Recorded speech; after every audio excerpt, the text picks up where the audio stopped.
Nang makita ng lalaking ito ang isang grupo ng mga duwende na umiinom ng tubig, hindi siya nagmadaling sugurin sila gamit ang kanyang mga kamao o anumang uri ng sandata. Sa halip, ginamit niya ang kanyang kakayahan at binuksan ang kanyang inventaryo upang kumuha ng parang Pokemon Ball para tawagin ang kanyang sariling aliping duwende. Pagkatapos ay ibinato niya ito sa kanila. Sa kasamaang palad, kulang ito sa layo at bumagsak sa lupa bago pa man marating ang puntirya. Hindi yun ang dapat na mangyari, at nagulat nito ang mga duwende, gayon din ang ating bida. Mabilis nilang nakita ang ating MC at sinugod para patayin siya. Wala siyang ibang pagpipilian kundi ang gamitin ang kanyang mga kamao, ngunit agad na naging malinaw na papatayin siya ng mga duwende. Sa buti na lang, gumana ang pagtawag pagkatapos ng maikling pagkaantala, at nailigtas siya ng aliping goblin sa huling sandali. Walang laban ng ibang mga goblin. Walang habag niya silang pinatay, nag-iwan lang ng labanan na puno ng dugo. Pagkatapos ng tagumpay, ang aliping goblin ay mas lalong lumakas at tumaas ang lahat ng kanyang stats. Ngunit ang aliping goblin na ito ay simula pa lamang. Marami pang ibang mga nilalang na pwedeng tawagin ang ating bida, ngunit para magawa yon, kailangan niyang pumatay ng mas maraming halimaw. Pero hindi yun problema. Dahil ano pa ba ang mas masaya kaysa sa pagtalo sa mga halimaw gamit ang ibang halimaw, di ba? Pero kanina lang, akala ng lahat na isa siyang ganap na bigo na walang pag-asang maging isang hunter.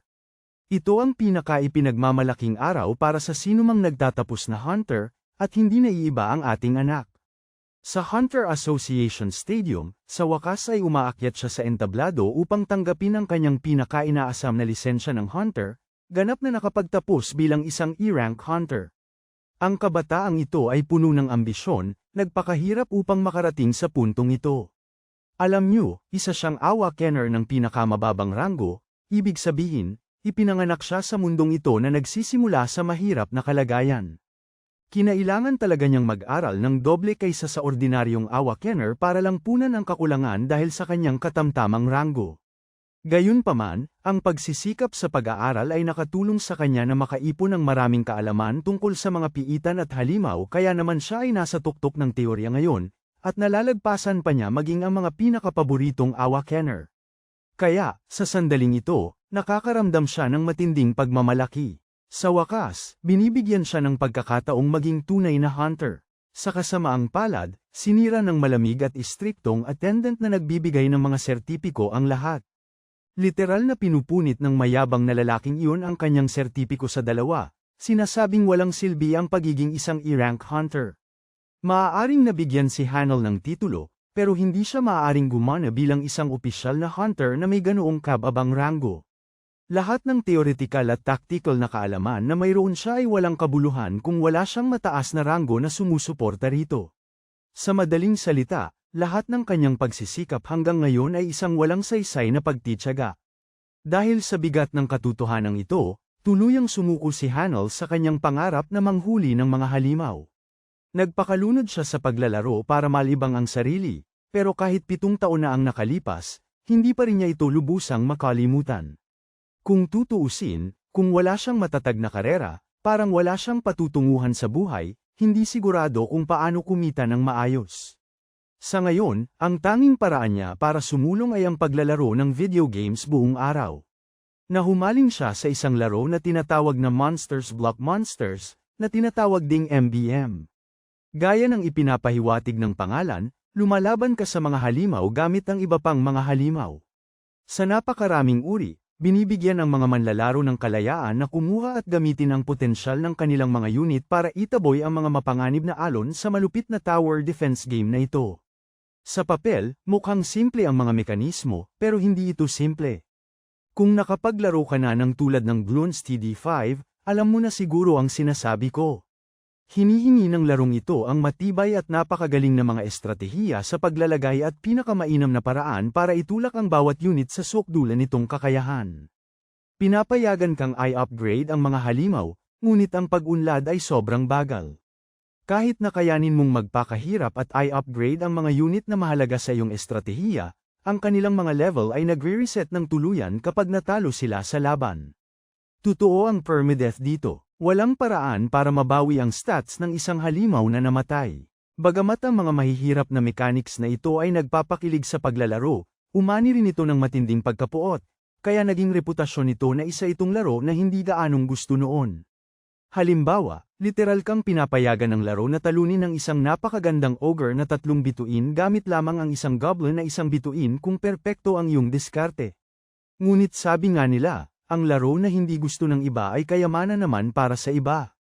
Kumikita si Hanel ng maayos sa pamamagitan ng pagla-livestream ng larong ito dahil sa talas ng kanyang pag-iisip, madali niya itong natatalo. Dahil dito, nakamit niya ang titulong isang veteranong hardcore sa komunidad nito, ang Monsters Block. Ang Monsters ang naging tanging sandalan niya mula nang bumagsak ang kanyang karera bilang mangangaso.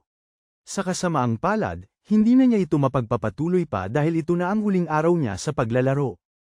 Tuluyan na kasing isasara ng mga developer ang laro. Kinukutsa siya ng mga keyboard warrior sa internet, at nagtataka ang kanyang matapat na komunidad kung ano ang susunod niyang gagawin. Akala nila ay mayroon siyang balidong lisensya sa pangangaso, at baliwala lang kung mawala ang kanyang streaming gig.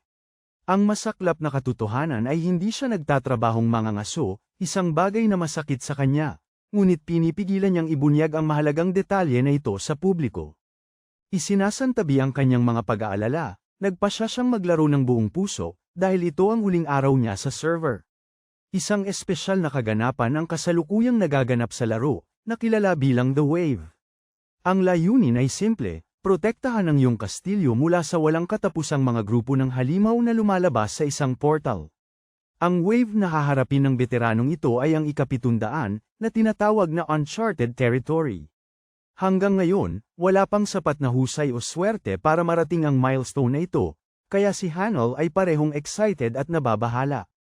Binuksan niya ang laro, at isang napakalaking kawan ng mga halimaw ang nagsimulang lumabas mula sa sinaunang pintuan. Habang sumusugod ang napakaraming halimaw, ipinakalat niya ang kanyang level 100 na mamamana para bawasan ang dami ng mga ito. Gayunpaman, hindi sapat ang isang mamamana laban sa kawan na yun at sa huli ay natalo. Malaking kawalan yon, pero hindi pa rin siya nawawala ng pag-asa. Ang susunod na lalaban ay ang kanyang level 130 na reyna ng mga succubus.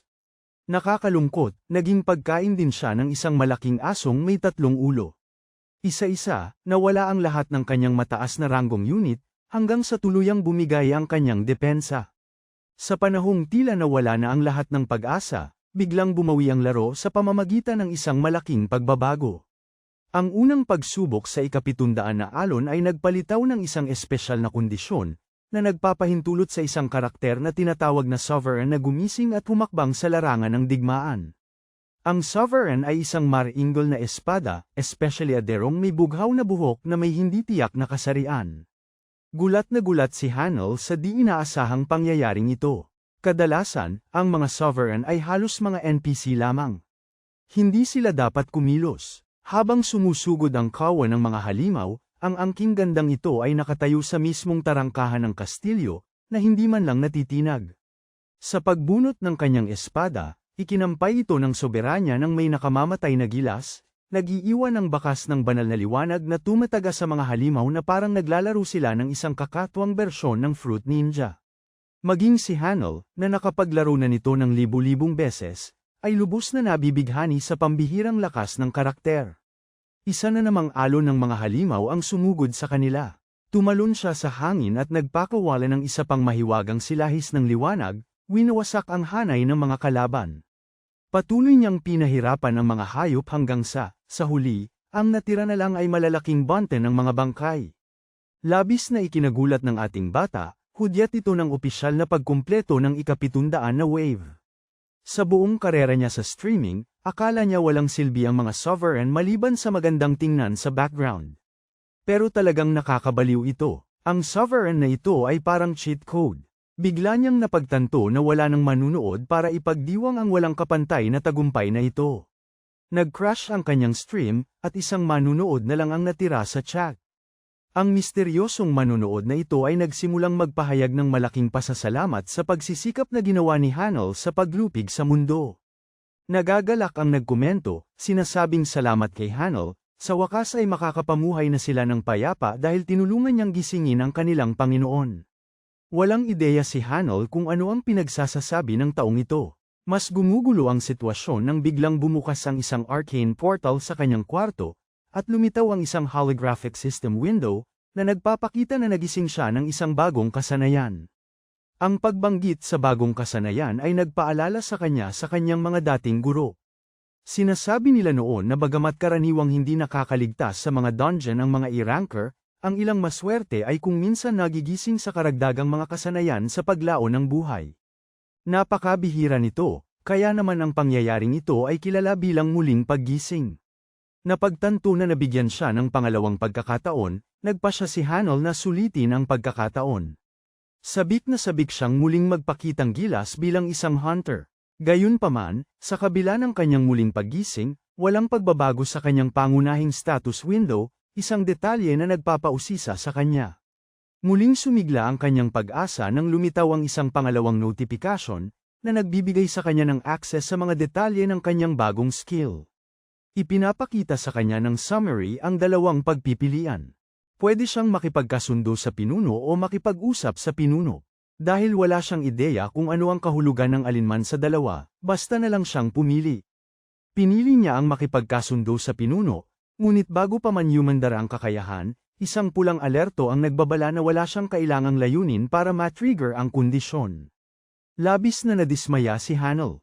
Nang akala niya ay isang hakbang na lang siya palapit sa kanyang pangarap, bigla siyang napabalik ng 2 hakbang. Nagbigay ng isa pang ideya ang mahinang liwanag ng kanyang monitor. Napagpasyahan niyang tanungin ang nag-iisang nanunood na kanina pa kumakanta ng mga malabong bagay. Sa sandaling magbukas muli ang kanyang stream, agad na bumabalik online ang manunood. Para mas madali, tawagin na lang natin ang misteryosong taong ito na manunood uno. Matapos i-lock ang stream upang tiyakin na isa sa isang chat lang ito, sinimula ni Hanol ang mga nakakatakot na tanong na kailangan niyang masagot. Dahil lumitaw ang user na ito sa mismong oras na nagising siya muli, sigurado si Hanol na hawak nila ang mga kasagutan. Hindi na siya nagpaligoy-ligoy pa, diretsahan niyang tinanong si manunood uno kung may alam ba sila tungkol sa kanyang muling paggising. Laking gulat niya nang kumpirmahin ito ng manunood. Laging alam ni Hanol na ang paggising ay isang pangyayaring lubos na hindi kontrolado ng tao. Maaari kayang ang nilalang sa kabilang panig ng screen ang responsable sa pagtulong sa kanya na muling magising. Sinundan niya ito ng tanong kung bakit biglang nangyari ito. Bakit nga ba aabalahin ng isang di kilalang nilalang ang manghimasok para lamang bigyan ng pangalawang pagkakataon ang isang sawim palad? Ang mahiwagang nilalang ay sumagot lamang na siya ay pinili ng pinuno, at yun na yun. Kung bakit ibinibigay ng Panginoon ang ganitong kalaking pabor, ito ay dahil lamang si Hanol ang naging dahilan para magising ang kanilang Panginoon. Sinisiguro sa kanya ng nilalang na ang makapal na ulap ng kalituhan na kasalukuyang gumugulo sa kanyang isipan ay natural na mawawala sa paglipas ng panahon. Tungkol naman sa mga bagong kakayahang ipinagkaloob, dapat lamang ituring ni Hanol ang mga ito bilang tanda ng malalim na pasasalamat ng kanilang Panginoon. Itinigil ni Hanol ang pagtatanong, at ngayon ay nakatuon na lamang sa pag-iisip kung paano talaga gamitin ang mga bagong redyalong ito. Ang kakayahang pinamagatang, pakikipag-usap sa soberano, ay may cooldown, ibig sabihin kailangan niyang maghintay bago ito muling magamit. Tinanggap niya yon, ngunit gusto niyang malaman kung bakit ang isa pang kakayahan ay kailangan pang bayaran para magamit. Napagtanto bigla ng mahiwagang nilalang ang kanyang pagkakamali at agad itong itinama sa pamamagitan ng direktang pagdeposito ng 50 ginto sa system wallet ni Hanol. Dahil mayroon na siyang sapat na pera, sa wakas ay masusubukan na ni Hanol ang kanyang mga kakayahan hanggang sa kanyang gusto at bubuuin ang palaisipan sa sarili niyang bilis. Natapos na ang kanyang tungkulin, nagpaalam ang nilalang sa kanya at lumabas sa stream. Lubos na naguguluhan si Hanol. Sinubukan pa niyang kurutin ang sarili para lang matiyak na hindi siya nakakulong sa isang napakarealistang panaginip. Sa ano paman, isang bagay ang tiyak. Ang paggising na ito ay hindi lang basta pagkakataon. Ang misteryosong nilalang na kilala bilang Panginoon ang direktang nasa likod nito. Bigla, tumunog ang notifikasyon ng sistema, nagpapalam sa kanya ng 50 gintong deposito. Ang bagong natanggap na salaping ito ang nagpapahintulot sa kanya na buhayin ang kanyang kasanayan, makipag-ugnayan sa pinuno. Agad, isang malaking digital na tindahan ang lumitaw sa harap niya, nagpapakita ng mahabang listahan ng mga halimaw na maaaring bilhin. Tinitingnan ng kanyang pataka, ang nag-iisang unit na kaya niyang bilhin sa kanyang kakarampot na 50 ginto ay isang aliping goblin. Lahat ng iba ay napakamahal. Ang pinakamahal na karakter sa listahan ay ang soberano mismo, na may presyong humihingi ng 11 digits. Isang nakakalitong haba ng numero na sumasakit ang ulo niya sa pagtingin pa lang. Natural lang, gustong-gusto ng ating bida na idagdag siya sa kanyang koleksyon, pero ang sobrang gastos ay nakakagulat. Gayunpaman, hindi ang mismong kasanayan ang bumibihag sa kanya. Ito ay ang katotohanan na ang sistema ng window na ito ay kamukha ng nasa kanyang laro. Ang maliliit na holographic na projection ng mga halimaw na umiikot katabi ng kanilang mga presyo ay halos eksaktong kopya ng Monsters Block Monsters, na may ilang bahagyang pagkakaiba lamang. Dahil pinapayagan siya ng mechanics ng laro na ipatawag ang mga unit na pag-aari niya, ipinapalagay ni Hanel na dapat gumana ito sa parehong paraan sa realidad. Isang nakakalokong ngisi ang sumilay sa kanyang mukha. Hindi niya kailangang maging pisikal na malakas para maging isang nangungunang hunter. Maaari niyang hayaan ang kanyang mga ipinatawag na gumawa ng mabibigat na gawain. Sa pagbanggit ng ginto, napagtanto niya. Sa MBM, may dalawang paraan ang mga manlalaro para mapuno ang kanilang mga bulsa. Paglilinis ng mga piitan o pangangaso ng mga halimaw at pagbebenta ng mga nakulimbat. Sa paglalapat ng mga mechanics ng larong yun sa realidad, naiisip niya na kailangan niyang puksain ang ilang halimaw para makapag-ipon ng gintong kailangan niya. Ang malaking problema, gayunpaman, ay ang kasalukuyan niyang pisikal na estado ay napakababa. Masyadong mababa para manghuli kahit pinakamababang uri ng slime, lalo na ang anumang mapanganib. Dahil wala ng ibang pagpipilian, kinumpirma niya ang transaksyon para sa aliping goblin. Isang asul na pokeball na naglalaman ng kanyang aliping goblin ang lumitaw sa realidad. Lumipat ang eksena sa mataong gusali ng asosasyon ng mga mangangaso. Narito si Hanel para opisyal na irehistro ang kanyang sarili bilang isang solong E-rank na mangangaso. Matapos ilabas ng receptionist ang kanyang bagong record, nakahanap siya ng 4 na bakanteng trabaho na angkop para sa isang baguhan na katulad niya. Maingat na pinagkumpara ni Hanel ang mga pagpipilian at sadyang pinili ang isa na tila hindi angkop sa kanyang mahinang pangangatawan. Isang misyon sa paglipol ng mga goblin sa isang liblib na nayon sa likod ng mga bundok. Mabilis siyang binalaan ng tagapaglingkod na ang lugar na itinalaga ay lubos na hindi maaabot ng anumang tulong kung sakaling magkaproblema. Kung magkagipitan, siya ay mag-isang haharap dito. Ngunit yun mismo ang gusto ng ating bida. Ang huling bagay na kailangan niya ngayon ay makaakit ng hindi kanais-nais na atensyon. Habang nakadarama ng kaunting awa para sa isang napakabatang taong posibleng isinusugal ang kanyang buhay, in-update ng tagapaglingkod ang kanyang kalagayan. Pagkatapos ng pagpapatunay ng biometric, natatapos ang proseso ng pagpaparehistro at nangangako siyang i-text sa kanya ang mga detalye ng misyon. Si Hanel ay aprobado na para sa pagpapadala at halos hindi mapakali sa pananabik para sa kanyang unang misyon. Pagdating niya sa liblib na nayon, ang kliyente na nag-utos ng misyon ay dali-daling lumabas para salubungin siya. Labis na nagpapasalamat ang matanda na may isang matapang na mangangaso na tumanggap sa kanyang kahilingan. Sa tutuusin, kakaunti lang sa mga awakeners ang magkukusang loob na maglakbay hanggang dito para sa napakaliit na bayad. Gayunpaman, mukhang nag-aalinlangan ang nakatatanda na kayang harapin ni Hanel na payat na bata ang mga masasamang nilalang na yun ng mag-isa. Talaga siyang nag-aalala sa kaligtasan ng ating batang lalaki. Pinahahalagahan ang katapatan ng matanda, nagpakita si Hanel ng tiwalang ngiti at tiniyak sa kanya na hindi na niya hahayaan ang mga kasuklam-suklam na nilalang na yun na dumihan ang nayon. Sa pagpasok ng malalim sa gubat kung saan sinasabing naroon ang pugad ng mga goblin, nabigla si Hanel sa isang hindi inaasahang tanawin. Imbes na kumilos bilang magugulo at alikabok na nilalang na pinapatakbo ng pangunahing likas na ugali, ang grupong ito ng mga goblin ay nagpapahinga lamang sa tabi ng isang batis. Umiinom ng tubig tulad ng normal na tao. Ipinagkibit balikat ang kakaibang pakiramdam, binuksan ni Hanel ang kanyang inventaryo at inilabas ang kanyang bagong nakuha na familiar, na kasalukuyang nagpapahinga sa anyong bughaw na patak. Ginagaya ang kanyang inner Pokemon trainer, ibinato niya ang bughaw na Pokeball sa napakabilis na bilis papunta sa mga nilalang. Lumapag ang bilog mismo sa harapan ng naguguluhang mga goblin. Sa loob ng ilang segundong punong-puno ng tensyon, walang talagang nangyari. Napunta si Hanel sa alang-a ng sitwasyon, tila bigong gumana ang kanyang pokeball. Nang mapagtanto ng mga goblin na kaaway ang mga taong nakatayo sa harap nila, agad nilang ibinunyag ang kanilang matatalas na kuko at nilapitan ng distansya, handang gutay-gutayin siya. Alam na wala siyang ibang pagpipilian, naghanda si Hanel na lumaban ng walang armas. Sa halip na tumakas, ikinuyom niya ang kanyang kamao, handang magpakawala ng isang desperadong kontrasuntok. Gayunpaman, nang malapit ng ibaw ng isang berdeng panganib ang mga kuko nito sa kanya, sa wakas ay humandar ang sistema.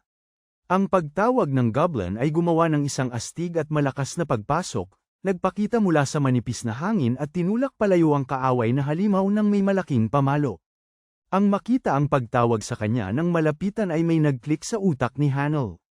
Noong una siyang mag-streaming ng MBM, ang pinakaunang halimaw na nakuha niya ay isang ordinaryong aliping goblin. Sa paglipas ng panahon, sinangkapan niya ang mababang uring alagad na yun ng mga gamit na kasing lakas ng Diyos, ginawang ganap na malakas ang basurang nilalang na yun na lumalaban mag-isa sa 100 alon ng mababangis na halimaw ng walang tulong. Pinangalanan niya ang goblin na yun na Gono. Sa pagtingin sa pamilyar na mga estadistika, kitang-kita. Ang nilalang na ito ay may eksaktong kaparehong napakataas na uring gamit na A-rank na pinaghirapan ni Hanel.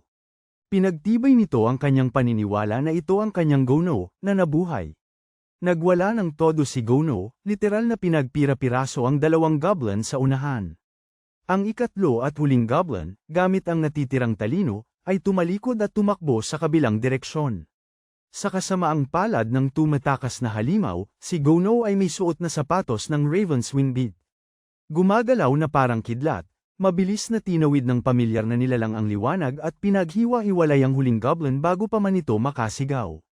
Nakatayo si Hanel doon na halos nakabagsak ang panga sa sahig. Hindi niya lubos na napagtanto kung gaano kita-takot kalakas si Gono sa tunay na sitwasyon. Nang mawala na ang banta, ang pamilyar na naliligo sa dugo ay bumabalik sa kanyang amo, na nagpapakita ng nakakagulat na cute na itsura ng tuta habang nagpupumilit na haplasan sa ulo dahil sa kanyang mahusay na trabaho. Muli, naiwan si Hanel na walang masabi. Hindi niya inaasahan na mararanasan ang ganitong kaaya-ayang panig ng personalidad ng isang halimaw. Tumunog ang sistema, na nagpapalam sa kanya na ang antas ng pagmamahal ni Gono ay kasalukuyang nasa 20 sa 100. Detalye pa nito na ang pag-abot sa pinakamataas na pagmamahal ay magbubukas ng isang bagong kasanayan. Ang karaniwang praktikal na gamer, na dati atubili kahit hawakan ang kanyang summon, ay biglang napaluhod at niyakap ang goblin na parang matagal na niyang noalay na kapatid. Balik sa pangunahing pakay, napansin ni Hanel ang isang malaking problema. Walang ni isang gamit na nalaglag mula sa mga bangkay. Paano siya makakapag-farm ng gold? Salamat na lang, alam na ni Gono ang gagawin.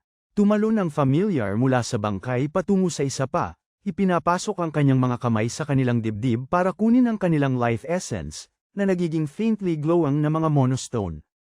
Isang portal ng misteryosong asul na enerhiya ang biglang lumitaw malapit, at basta na lamang inihagis ni Gono ang mga bato sa loob.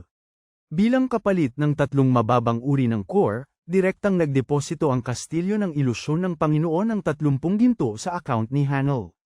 Malinaw na ang lahat ngayon. Sa halip na maghulog ng pisikal na barya ang mga halimaw, kailangan niyang kunin ang kanilang mga batong mana at ipagpalit ang mga ito sa pamamagitan ng sistema. Dinumog ni Hanel ng pagmamahal si Gono dahil sa pagkakaintindi agad sa mga mechanics. Ngayong secured na ang ginto, naghahanda na siyang kumuha ng pisikal na patunay ng pagkakumpleto ng quest para sa asosasyon. Pero mukhang panimula pa lamang iyong 3 duwende. Biglang may malakas na kaguluhan na sumulpot mula sa kailaliman ng kagubatan, na humihingi ng kanilang atensyon. Sa bawat segundo na lumilipas, lumalakas ang mga yabag na nagpapayanig sa lupa. Ang mga puno ay winawasak at nagiging mga pira-piraso habang isang higanteng nilalang ang nagpapakita. Isa itong ogre. Agad na pinag-iisipan ni Hanel ang kanyang mga naging desisyon sa buhay. Ang isang ogre na ganito kalaki ay dapat na lumalabas lamang sa mga B-rank na portal o mas mataas pa. Talagang walang low-ika na gumagala ito sa isang E-rank na quest zone. Gayunpaman, isang mahalagang detalye ang nakakuha ng kanyang pansin. Humihingal ng mabigat ang halimaw at puno ng sariwang mga sugat. Malinaw na galing na ito sa isang matinding laban. Gayunpaman, hindi dapat maliitin ang isang banta na kasing lakas ng boss dahil lamang sa mga sugat nito. Para mas lalong lumala, nag-bliblank ang isang alerto sa sistema na kulay pula. Mayroon na lamang 3 minuto si Gono bago mawala ang bisa ng pagtawag sa kanya. Humakbang pasulong ang tapat na alagad, hindi man lang natitinag sa isang kalaban na 4 na beses ang laki niya. Sumulyap si Gono sa kanyang amo nang may kumpiyansa, tahimik na humihingi ng kanyang tiwala. Inaaktibo ang kanyang mga sapatos na may pakpak ng uwak, sumugod ang duwende sa napakabilis na takbo diretso sa naglalakihang halimaw. Umungal ang behemoth, winawasiwas ang malaking puno na parang pamalo ng baseball para itaboy ang paparating na peste. Ngunit napakabilis ni Gono. Tumalon siya ng mataas sa ere, naghanda habang nasa ere para pabilisin ang kanyang momentum sa pinakamataas na antas. Bumaba siya na parang meteor, itinutok ang kanyang pamalo diretso sa bungo ng ogre. Desperadong itinaas ng ogre ang kanyang malalaking braso para protektahan ang kanyang mga mahahalagang bahagi. Hindi nagpatinag si Gono. Ang napakalaking pressure ay mabilis na naging sobra para kailanan ng halimaw, na nagresulta sa nakakadiring tunog ng pagkabali ng mga buto sa braso nito at paglubog ng mga tadyang. Dahil sa pinalakas pa niyang lakas, nagpakawala si Gono ng isang shockwave na nagpadala ng dumadagundong na alon sa buong kagubatan, na pumilit kay Hanel na umatras para lamang makatayo ng tuwid. Sa huli, ang ogre ay ganap na nadurog sa ilalim ng napakalaking kinetic force. Labis na namangha si Hanel sa napakalawak na pagpapakita ng purong lakas na ito, at dali-daling lumapit upang ipagdiwang ang tagumpay sa pamamagitan ng isang masayang maliit na sayaw. Sa natitirang 3 segundo bago siya mawala, dali-daling inalis ni Gono ang malaking mana stone mula sa dibdib ng ogre at iniharap ito. Pagkatapos, ang pamilyar ay bumalik sa kanyang asul na orb form, iniwan si Hanel na may hawak na malaki at dekalidad na core. Muling lumitaw ang arcane portal upang kunin ang premyo. Ang pagtapo ng low intermediate mana stone sa loob ay nagbigay sa kanya ng malaking 100 ginto, na nagtulak sa kanyang kasalukuyang kinita sa komportableng 130 ginto. Tila may isa pang sorpresa ang sistema para sa kanya. Dahil ito ang kanyang unang opisyal na pagtalo sa halimaw, gagantimpalaan si Hanel ng isang premium gacha ticket. Ang ticket na ito ay nagpapahintulot sa mga manlalaro na subukang makakuha ng napakabihirang mga bagay, kahit na alam ng sinumang veterano na ang tsansa na makuha ang mga ito ay karaniwang napakababa. Kapag ginamit ang ticket, isang magarang kaba na puno ng misteryosong mga gamit ang biglang lilito sa harap niya. Isang kamanghamanghang katotohanan ang inihayag ng sistema. Ang gamit na pang-Diyos na nakuha niya sa gacha ay hindi lamang para sa kanyang mga ipinatawag. Maaari niyang isuot ang mga gamit sa kanyang sarili para palakasin ang kanyang napakababang stats.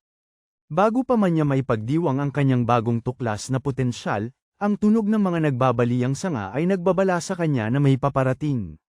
Isang grupong may kumpletong armas ng mga manggising ang sumugod sa lugar, malinaw na sinusundan ang bakas ng sugatang ogre. Ang bakas nga ay humantong sa kanilang puntirya, ngunit ang problema, patay na ito. Nang makita ng malinaw ni Hanel ang squad, nanlumo siya. Agad niyang nakilala ang babaeng nangunguna sa grupo, si Yoon Sua, ang kilalang leader ng Team 2 mula sa prestihiyosong Pangback Guild. Agad na halata na ang kanyang grupo ang nakipaglaban sa dambuhala kanina, pinahina ito bago ito nakatakas. Ang pakikitungo sa isang mataas na guild tungkol sa isang ninakaw na patay ay hindi madali kailanman. Sinusubukan ni Hanel na tahimik na umalis sa lugar, ngunit sinigawan siya ni Sua na tumigil. Agad na kumalat ang kanyang squad at pinalibutan siya. Pagkatapos magpakilala ng pormal, mariin niyang ipinaliwanag na ang abnormal na dambuhala ay ang kanilang itinakdang huli. Halata na hindi siya natutuwa sa sitwasyon o sa katotohanan na tila may umagaw ng kanilang pinaghirapan. Jinzang de Jinzang Jushi Duo Men de Nanhai, sumulyap si Sua sa bumagsak na ogre. Nagtataka kung paano nagawang talunin ng lalaking ito ang halimaw ng mag-isa, kahit na nasugatan sila sa laban. 3 silang B-rank na nagsisikap na talunin ito at hindi nila kaya. Batay sa impormasyong ito, napagpasyahan niya na ang lalaking ito ay dapat na hindi bababa sa isang A-rank. Agad siyang tumugon, iniabot niya ang kanyang kamay, nagpakilala bilang Sua mula sa Pangback Guild. Gusto malaman ng masamang tao kung sino ang kanyang kaharap, kaya kalmadong tumugon si Hanel sa pagpapakilala rin. Ang nakakagulat ay nararamdaman ni Sua na interesado ang isang arkanghel sa taong nakatayo sa harap niya. Kinaiinisan niya ito, at hindi niya matukoy kung anong meron sa payak na lalaking ito at naging espesyal. Dahil sa pagkausisa sa kakayahan nito, tinanong niya si Hanel kung siya lang mag-isang hamuli sa halimaw. Malabo itong sumagot at umaming siya nga. Ito ay nagdudulot ng pagkabahala sa kanya, kaya iniisip niya kung may itinatago ba ang lalaking ito. Pagkatapos ay ipinaliwanag niya na sila ang nakasama sa nakaraang laban ng ogre, at kung paano siyang nagagalak na napigilan niya ang halimaw bago pa man makapanira. Ang bata natin ay casual na sumagot na nagkataon lang, pero alam ni Sua na nagsisinungaling siya dahil hindi basta-basta mapapatay ang isang ogre sa pamamagitan lamang ng swerte. Ngayon, lubos na siyang naghihinala sa kanya, at para maging angkop ang kanyang reaksyon, pumayag siyang ibigay ang lahat ng gantimpala sa ogre na kanilang hinahabol.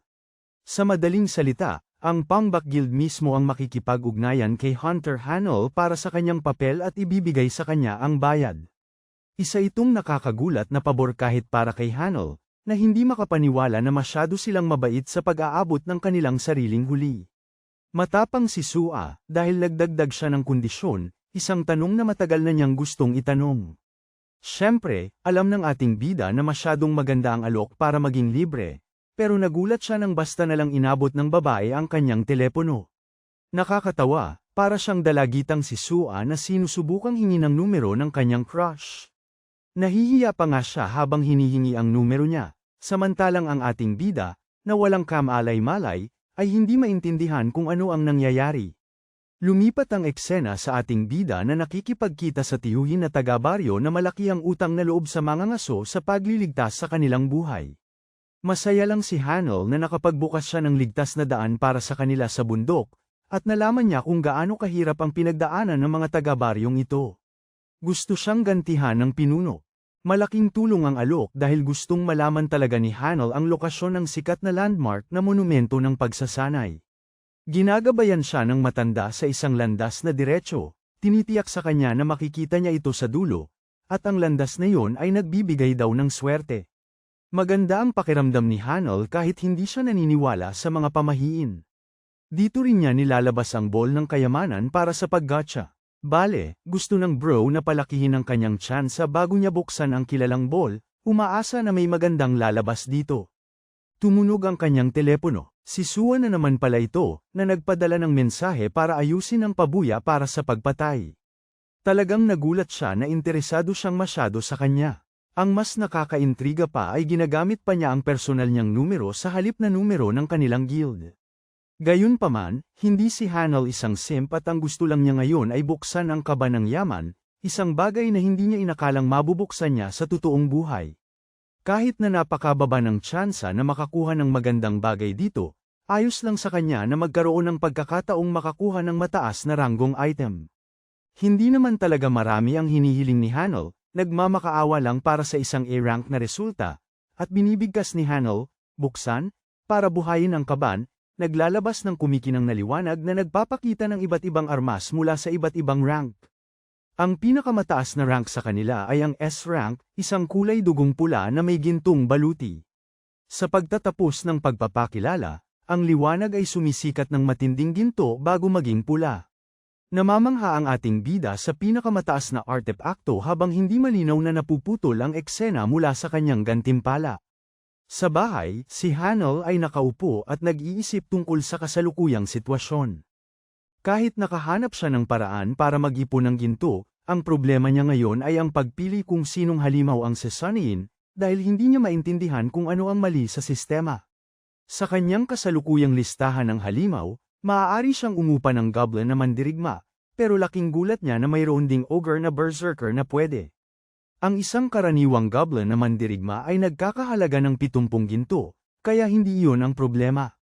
Pero ang nakakalito ay ang berserker na ogre, na nagkakahalaga ng napakalaking 420 ginto, at kahit na hindi niya kaya, pwede pa rin siyang upahan.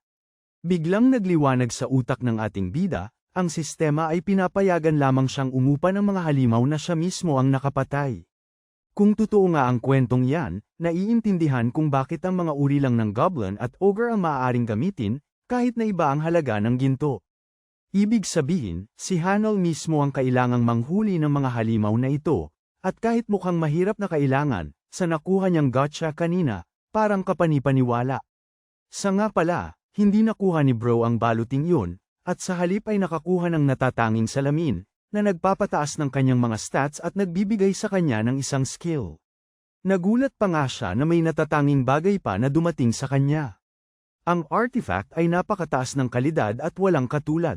Sa totoo lang, mas maganda ang isang kakaibang gamit sa laro kaysa sa 3 o higit pang gamit na may ranggong A, kaya napakagandang makuha nito.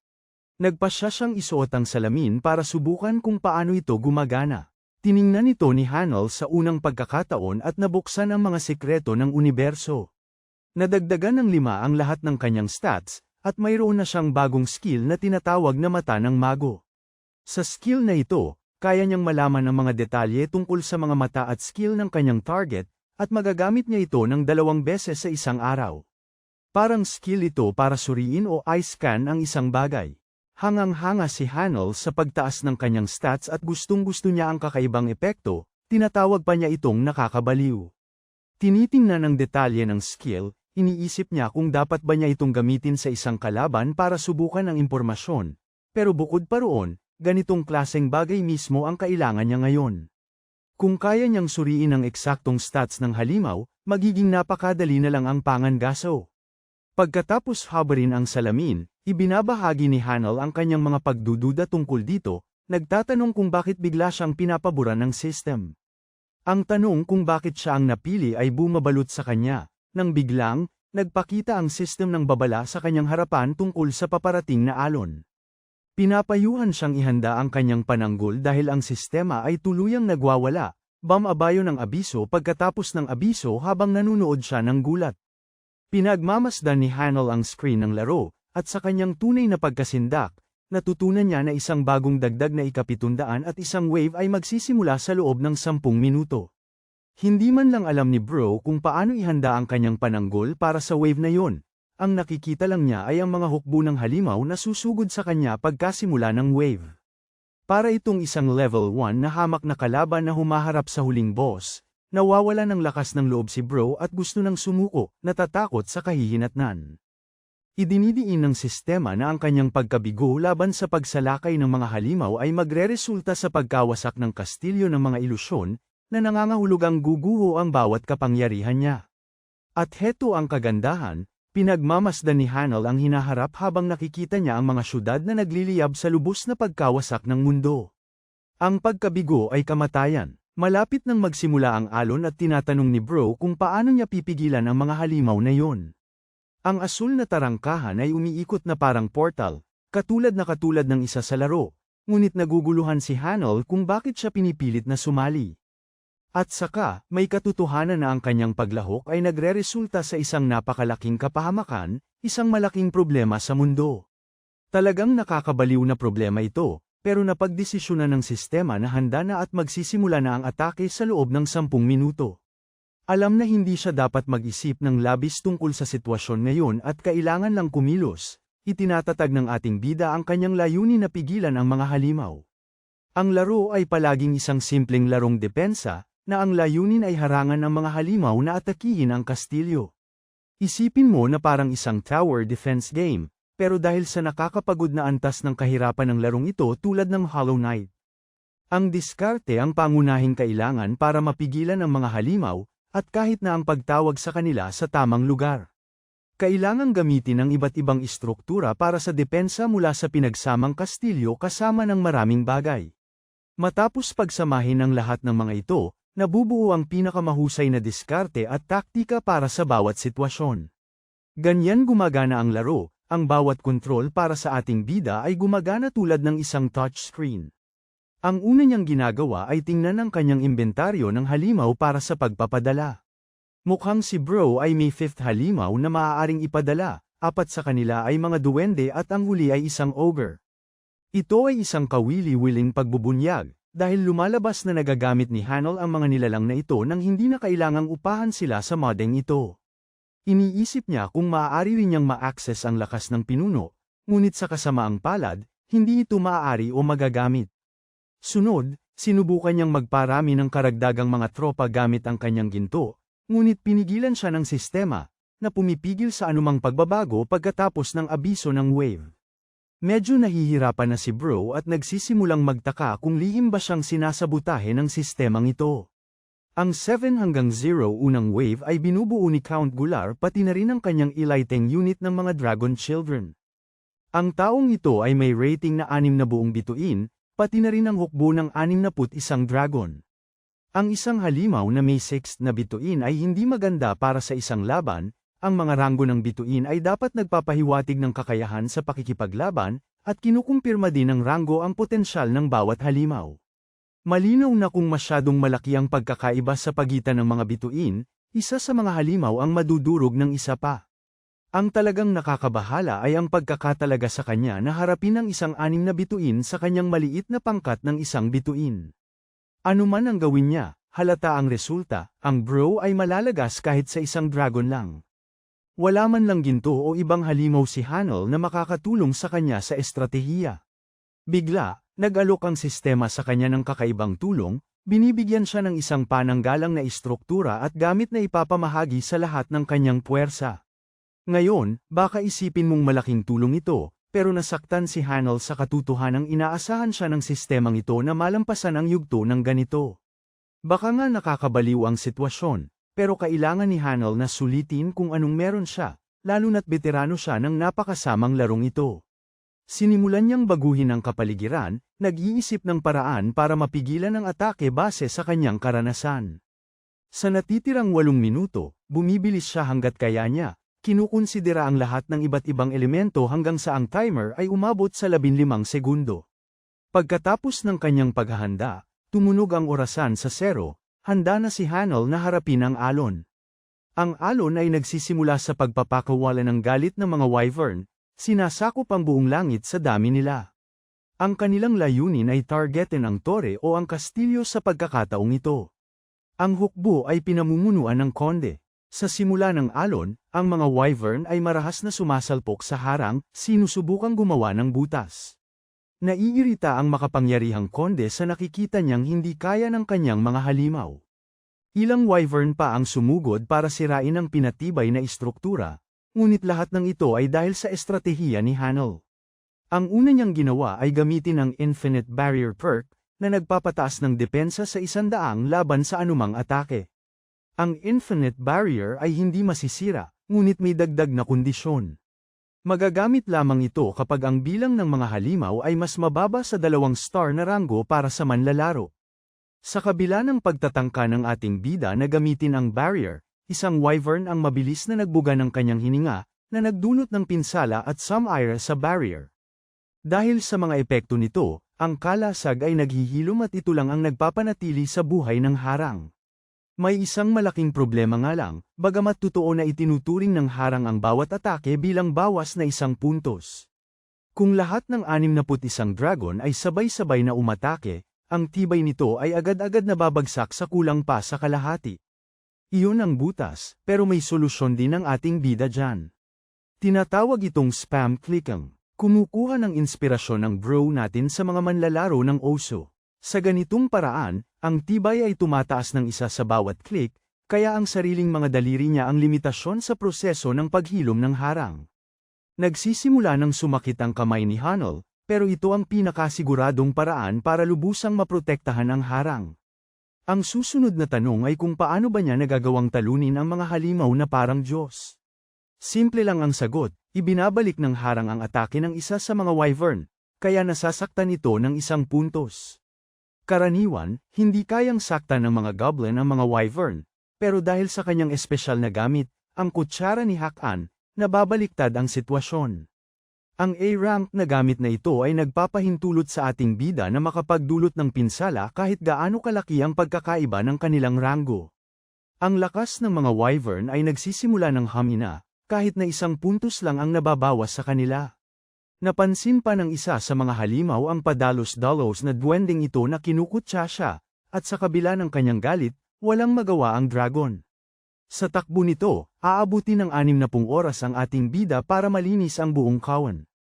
Kaya ngayon, ang mahirap ay pigilan ang pagbalik ng lakas ng harang sa loob ng 60 nakakabaliw na oras.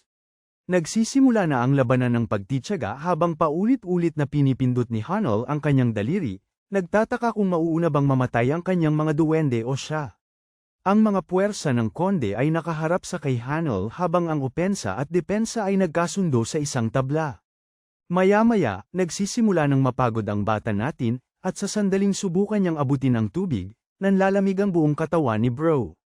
Ang problema, hindi talaga maaaring makipag-ugnayan ang lalaking ito sa anumang bagay sa labas ng laro. Sa madaling salita, kailangang tiisin ni Hanel ang walang pahinga, walang tubig, walang pagkain, walang pagdumi, walang kalokohan, walang paglilibang, para lang matapos ang laro. Dahil limitado ang lahat ng kanyang galaw, alam ni Dod na mababaliw ang karaniwang tao sa kawalan ng pag-asa. Pero iba ang taong ito at sinasabing simula pa lang ito ng laro. Sumabog sa matinding galit ang isa sa mga dragon at nagpakawala ng napakalaking hininga ng apoy, na nakabawas ng malaki sa harang. Ang mapunta sa sulok at madama ang kaba ay ang mismong dahilan kung bakit gustong-gusto ng ating bida ang larong ito, dahil 2 oras pa lamang ang nakalipas at 58 pa ang natitira. Masyadong mataas ang parusa ng kamatayan, mapupuksa ang buong mundo, kaya't nagpalakas si Hanel at tinanggap ang lubos na kontrol sa sitwasyon, na nangakong mas magsusumikap pa. 12 mahirap na oras ang lumipas, ngunit hindi pa man din siya nakakarating sa kalagitnaan. Dadami rin ang pinsala sa huli, kaya't sa malaot madali, maaaring bumuti ang mga bagay. Unti-unting kinakayod ng mga duwende ang mga dragon, 2 wyvern ang bumagsak, ngunit nananatili pa rin ang iba sa hukbo. Gayunpaman, ayos lang kay Hanel ang kinalabasan na ito at gusto lang niyang ipagpatuloy ang ganitong takbo. 3 pang halimaw ang bumagsak, nagpupursigi pa rin siya, 1 araw na ang lumipas at 10 pa lang ang nalilipol niya, tapos 12, at nang subukang sirain ng ilang wyvern ang harang, 2 half-drake ang namatay. Alam ng konde na bumababa na ang kanyang bilang, mas maraming wyvern ang nagsimulang bumagsak, pati na rin ang mga half-drake, at pagkatapos ng nakakabaliw na pagtakbo, 2 mozantar na lang ang natira. Sa puntong ito, hindi na halos mag-alaw ni Hanel ang screen at hindi na niya mariset ang tibay ng harang. Isa sa mga goblin ang sumugod, ngunit agad itong sinagasaan ng wyvern, bago nagpakawala ng 2 atake na patungo mismo sa kalasag. Ang atakeng ito ang nagpabago ng lahat, ang walang hanggang harang ay tuluyan ng nawasak, at nagbukas sa kaluluwa ni Hanel. Ang ilang segundong ipinagpahinga niya ay noong nasira ang harang, at kung ang kastilyo ay matamaan kahit 1 beses sa kasalukuyan nitong kalagayan, babagsak ito. Gayunpaman, nagdesisyon si Gano na isakripisyo ang sarili, at sumugod upang harapin ang dragon. Sa tingin ko pa rin, ito ang pinakamagandang paglalarawan ng kahit anong goblin. Parang pwede siyang magkaroon ng sariling manhwa. Sa kahit anong paraan, magbabanggaan na silang 2, goblin laban sa dragon. Nakatutok si Gano sa pag-ani ng aura at ibinubuhos ang lahat para durugin ang ulo ng halimaw. Sobrang lakas ng kanyang mace na kahit ang ating bida ay natigilan, natalo ang dragon at pati ang count ay bumagsak. Sa ganitong pangyayari, opisyal na nalinis ang wave, na ikinagulat ni Hanel. Sumigaw siya sa tuwa, pero bago pa makahinga muli, biglang bumagsak si Hanel. Ang susunod na gising niya ay nang maliwanag na ang araw. Hindi man lang alam ni Bro kung kailan siya natamba. Tinitigil niya ang screen ng system at napansin ang pagkalampas sa wave, na nagbigay sa kanya ng 20 buto ng wyvern, 10 kaliskis ng drake, at 5 puso ng drake. Ito ang mga nakuhang gamit mula sa misyon, ngunit hindi niya talaga alam kung saan niya ito gagamitin. Ipinaliwanag ng system na 3 pang kondisyon ang natitira bago siya makapag-usap sa soberano. Ang unang kondisyon ay makaipon ng 50 oras na paglalaro, at ang pangalawa ay ang matagumpay na pagtatanggol. Hindi man lang alam ni Hanel ang layunin ng usapan, lalo na kung bakit ito nahaharang ng 3 kondisyon. Gayunpaman, masaya na si Bro na nakapasa siya sa 2 sa mga ito, kaya malapit na niyang ma-access ang feature. Tapos darating ang huling gantimpala, isa na makukuha niya sa pagtapos ng wave. Nagniningning ang screen ng isang maliwanag na ilaw, nakasisilaw sa silid at nagpapahanga kay Hanel. Sa sandaling yun, makikita natin ang kanyang telepono. Mukhang tinawagan si Bro ng 7 beses ng kanyang tagahanga, si Sua. Sa Pangback Guild, hindi maintindihan ng kapatid ni Sua ang sitwasyon. Yung taong sinasabing i-rank ay nagawang talunin ng isang ogre. Si Big Shaq na galing sa NBA dito ay sobrang tangkad at iniisip niyang peke ang ating kaibigan. Pero binigyang diin ni Sua na may mga chismis na nagising muli si Hanel. Hindi naniniwala si Suhok kahit kaunti, alam niya na sobrang bihira ng mga paggising muli. Sa puntong yun, nakita nila ang pinakahihintay, si Hanel mismo, na tumatakbo ng mabilis para makipag-usap. Alam niyang matagal na silang naghihintay at nagpaumanhin dahil hindi siya available. Kahit nagsosorry ng paulit-ulit si Bro, parang galit pa rin si Suhok dahil pinaghintay ng lalaki ang kapatid niya ng 3 araw. Sumigaw si Sua sa kanyang kapatid at sinabihan itong tumigil. Samantala, napansin ng ating bida ang relasyon nila. Para kay Hanel, nagbigay siya ng paliwanag tungkol sa mga gantimpala ng ogre pati na rin sa pagbabayad. Gusto ng ating bida na umpisahan muna ang ulat ng asosasyon. Kaya dinala sila sa mesa ng staff kung saan tinanggap ng receptionist ang personal na patuto ni Sua na nakitang pinabagsak ng lalaking ito ang isang ogre. Alam niya na walang ibang makakarating, kahit walang pisikal na ebidensya.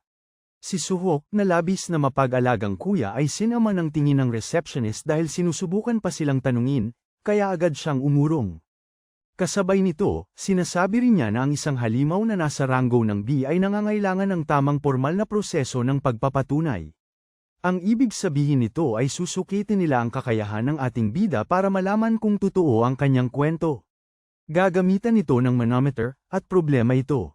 Alam kasi ni Sua na nagising muli ang lalaking ito, pero kahit siya ay hindi masukat ang kanyang kakayahan. Nag-aalala. Ipinagtanggol pa niya ito para gumamit sila ng ibang paraan ng pagpapatunay. Pero si Hanel mismo ay kampante at nangako na gagawin niya agad ang pagsukat. Sa susunod na eksena, nililinis ng manometer ang isa sa mga stats ng miyembro sa D-rank, at sunod na ang turno ng ating bida, kaya natural na nag-aalala si Sua. Naniniwala ang kanyang kapatid na ito ang pinakamagandang sitwasyon dahil gusto niyang makita ang potensyal ni Hanel para maging interesado ang mga constellation. Kung wala siyang kakayahan, hindi siya karapat-dapat mapansin. Sa wakas, ipinatong ng ating bida ang kanyang kamay sa malaking bato, na walang tulong para palakasin ang kanyang stats. Matagal na rin simula nang tumayo siya sa harap ng isa sa mga ito, at tulad ng ibang mga hunter, nasukat din ang kanyang mana 7 taon na ang nakalipas.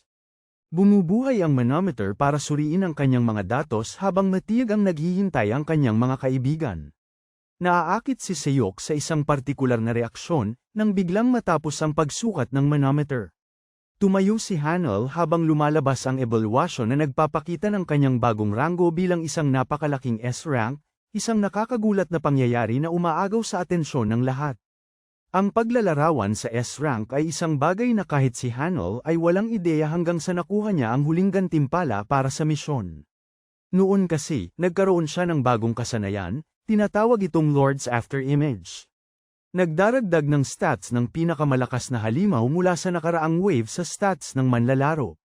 Gayunpaman, ang stats na ito ay maaari lamang magamit sa loob ng 30 minuto, at isang beses lamang sa isang araw. Kumbaga, magagamit ni Bro ang stats ni Count Gular sa loob ng takdang oras, at iyon ang ginawa niya, pinalakas ang sarili sa nakakabahalang antas. Nakuha niya ang perpektong skill para sa sukatan, dahil habang aktibo ang skill, ang kanyang kapangyarihan ay maihahambing sa isang S-rank. Walang makakaramdam ng anumang kakaiba, ituturing lamang siya ng mundo bilang isang S-rank na rookie. Parehong gulat na gulat ang magkapatid, kahit si Seyok ay napilitang magbigay ng papuri sa kabila ng kanyang pag-aalinlangan.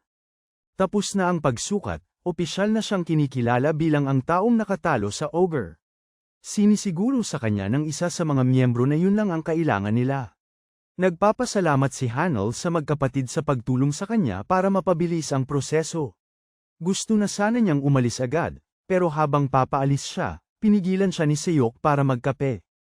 Inaanyayahan din siya nito bilang vice-presidente ng guild, kaya isang engranding imbitasyon yon na umagaw ng pansin ng lahat. Interesado ang mga tao sa pangyayaring ito, Pero ang ating bida ay nagpakita ng kayabangan sa pagtanggi sa alok, dahil naniniwala siyang si Sua lang ang kailangan niya para sa anumang impormasyon tungkol sa guild. Pagkasabi nito, lumakad palayo si Hanel mula sa lugar, iniwan ang kapatid niyang iritado na hindi makapagsalita. Umuwi siya at ang mukha niya ay nasa lahat ng balita. Kasi simula pa lang ng stream, at idineklara ng Hunter Association ang kasalukuyan niyang ranggo bilang B rank. Kaya naman pala, hindi pinapayagan ng association ng isang hunter na lumundag ng higit sa 3 ranggo sa isang pagkakataon. Aba, kahit sa sarili niyang stream ay may mga nagkokomento na pinaparatangan ang laro na walang kwenta. Nagpapakalma lang ang bro at nagkukunwaring hindi siya ang pinag-uusapan nila. Nababaliw na ang mga manunood para sa sikretong S-rank na lumaban kay Seyok. Pinag-iisipan nila na baka sumali ang taong ito sa guild, pero nalaman din nila ang chismis na tinanggihan niya ito. Habang sila'y nag-uusap at pinag-uusapan siya, sinabi ni Hanel na may bago siyang content para sa mga manunood. Content tungkol sa hunter ito, pero hindi gaanong interesado ang mga manunood. Nagpasya siyang pukawin ang interes nila sa pamamagitan ng paghingi ng kanilang mga suhestyon para malampasan ang isang partikular na dungeon. Gulat sila na i-stream niya ang buong raid, dahil itinuturing itong labag sa batas. May kasunduan sa pagiging kumpidensyal para sa mga hunter na hindi dapat labagin. Sa halip, balak ni Hanel na i-post na lang ang sertipiko ng pagpasa at saka ikwento mismo ang buong pangyayari. Iniisip nilang lahat na napakaganda ng kanyang kwento. Mabibigo ang mga guild na aktibong nagtatago ng mga sikreto ng mga piitan dahil sa isang streamer. May isang manunood na nagmungkahi na subukan ang yuwak ni Mad Dragon, ngunit pagkatapos ay naghulog naman ang isa pa ng 50,000 won para sa piitan ng Giant's Kitchen. Tapos, may ikatlong manunood na naghulog ng 1,000,000 won, na nagmamakaawa na asterisk sirain asterisk niya ang mga binti ng Reyna sa Spider's Forest. Ang laki ng agwat sa pagitan ng 50,000 at 1,000,000 ay nakakabaliw, ngunit labis-labis na ang mga donasyon para sa ating bida. Sinasabi niya sa kanila na kumalma at tumitig sa pinakamataas na notifikasyon. 10,000,000 won na nakalaan sa kanya, na nagdulot ng pagkabigla at atensyon ng bawat manunood. Mayaman ang tagahanga ng bro, pero sa totoo lang, ang assistant ng soberano ang gustong kumausap sa kanya. Iniisip ni Hanel kung saan siya ipapadala para sa ganoong kalaking halaga, kaya humihingi siya ng rekomendasyon sa mga manunood. Sumagot ang entity sa pamamagitan ng pagmumungkahi na pumunta siya sa pinakamalalim na bahagi ng hardin ng meditasyon. Naniniwala ang ibang manunood na ito ay isang panganib dahil walang sinuman ang nakalampas doon. Ang hardin ng pagmumuni-muni ay may 3 pangunahing bahagi, ang pasukan, ang lawa, at ang pinakalalim na bahagi. Ang pasukan ay itinuturing na medyo ligtas para sa pangangaso. Ang tunay na hamon ay ang lawa sa gitna, na nag-aanyaya ng mas matinding panganib. Walang nakakaalam kung ano ang nasa pinakalalim na bahagi dahil hindi sila makalagpas sa lawa. Ang tanging taong nakarating dito ay si Suyok mismo, na sumuko na dahil sa kanyang limitasyon at hindi na nagpatuloy pa. At ngayon, hinihiling sa kanya ang misyon na yun, na imposible kahit sa pagsusuri ni Hanel. Sinabi pa ni viewer isa na hindi niya kailangang tapusin ang buong dungeon. Okay lang sa kanya ang misyon basta maabot ni Hanel ang pinakamalalim na bahagi. Medyo magpapahirap ito, pero sinigurado sa kanya na may dagdag suporta kung tuluyang malampasan ni bro ang piitan. Tutol ang ibang manunood sa kahilingang ito, alam nilang ikapapahamak ito ng streamer para lang sa content. Alam naman ng ating bida ang bigat ng sitwasyon, pero okay lang sa kanya na maabot lang ang pinakamalalim na bahagi at bumalik. Dagdag pa na gusto mismo ni viewer isa na kumpletuhin niya ang piitan at nag-alok pa ng suporta. Hindi talaga sabik si Hanel sa misyon na ito, pero sa huli ay malakas niyang isinigaw na handa na siya. Puntahan natin ang Hunter Bureau, kung saan inaasikaso ng receptionist ang kanyang kahilingan na hamanin ang Garden of Meditation sa isang solong paglalakbay. Pagkarinig sa kanyang interes na galugarin ang pinakamalalim na bahagi, pinaalalahanan siya nito na ito ang magiging pinakamapanganib na paglalakbay ng mag-isa. Sinabi ni Hanel na ay proseso na lang ang kanyang kahilingan, kaya't inilista siya nito para sa isang bagay sa loob ng 1 linggo. Gayunpaman, hinihimok siya ng ating bida na gawin ang clearance ng mas maaga. Hindi naman niya kailangang isama ang kahit sino sa isang solong paglalakbay, pagkatapos ng lahat. Inalok siya nito ng bukas para sa isang slot na ayos lang kay Hanel. Inaasahang darating siya bandang 4:00, kaya umalis na si Hanel matapos niyang itakda ang kanyang appointment. Habang palabas siya ng gusali, isang kawili-wiling pares ang dumating, nag-aagawan sa kanyang atensyon para makipag-usap. Narito sina Myunghon at Sohwan, parehong mga pinuno ng HR team ng Aegis at Sun-Array Guild na makikipagkita sa kanya. Napagtanto ng ating bida na malamang alam nila ang tungkol sa kanyang kamakailang pag-reset ng evaluation. Parehong sabik na sabik ang Aegis at ang Sun-Array Guild na tanggapin siya. Isa talaga sila sa 3 pinakamalaking guild sa Korea. Interesado silang pareho na mag-alok ng mas magandang kondisyon kaysa sa anumang hiningi sa kanya ni Pangbak. Pero ang ating binata ay talagang walang interes sa anumang usapan sa samahan at lumalakad palayo, nakatuon sa kanyang misyon. Wala talaga siyang balak sumali sa kahit anong samahan dahil makakapigil lang ito sa kanya. Ang kailangan niyang unahin ay ang piitan. At tungkol nga dyan, nakatanggap si Suyak ng bagong ulat mula mismo sa ating binata tungkol sa kanyang misyon. Ipinaliwanag ni Hanel ang kanyang balak na marating ang pinakamalalim na bahagi, yung bahagi na hindi rin narating ni Suyak. Kaya niya tinatawagan ng S-Ranker para humingi ng impormasyon. Siyempre, alam ni Suyak na hindi niya kailangang magbigay ng kahit ano hanggat hindi inilalantad ng ating binata na mayroon siyang lihim na paraan para malusutan ang piitan. Ang pahayag na ito ay nagpagulat sa bisepinuno, habang tiniyak naman ng ating bata sa kanya na ipapahayag niya sa publiko na nalampasan niya ang piitan sa tulong ni Pangbak. Ito ay lumilikha ng pantay na insentibo para ibahagi ang impormasyon, kaya naman si Suyak ay pumapayag. Bagamat nagtataka siya kung talagang may paraan si Hanel para malampasan ang piitan na ito. Ipinagdiinan ng ating bata ang kanyang kumpirmasyon, kaya kumilos ang bisepinuno ayon sa isa pang panukala, hinihimok siyang sumali sa guild. Siyempre, agad na tumanggi ang ating bata. Nang tangkain ni Suyak na magpanggap na siya lang ang nagpapakita ng interes, ibinahagi ni Hanel na kapwa kinausap na rin siya ng mga guild ng Aegis at Sun-Array. Ang impormasyong ito ay tumama sa ikalawang pinuno na parang track, dahil kinukumpirma lamang nito na kumikilos na biglaan ang dalawang pinuno. Nagpatuloy si Hanel, naniniwalang maliit lang ang pagpapahalaga sa kanya ng alok ni Pangbak. Dahil talunan sa negosasyon, pumayag si Suyak at malinaw na sinabi ang isang bagay. Wala siyang impormasyon tungkol sa pinakamalalim na bahagi, at maaaring nagbago na ang istruktura ng piitan sa loob ng 1 taon. Okay lang kay Hanel yun at sinulit niya ang kaya niya. Dumating siya sa itinakdang lugar na suot ang kanyang salamin, at agad itong napansin ng mga lalaking nasa harap niya. Ipinakilala ni Kwangso ang kanyang sarili bilang isa sa Bulgol Guild. Bumati rin ang ating bida, pero alam na ni Boldy ang napakaraming bagay tungkol sa bata dahil sa pagsusuri. Mayabang siya na hindi pa nakatrabaho ang isang S-rank dati at hindi sang-ayon na nag-apply ng mag-isa ang ating bida. Talunan siya at bastos na ipinaliwanag na may misyon na gagawin ang kanyang guild, kaya hindi siya mag-aalok ng anumang tulong. Dahil hindi nakakaramdam ng anumang banta, pumayag si Hanel sa sitwasyon.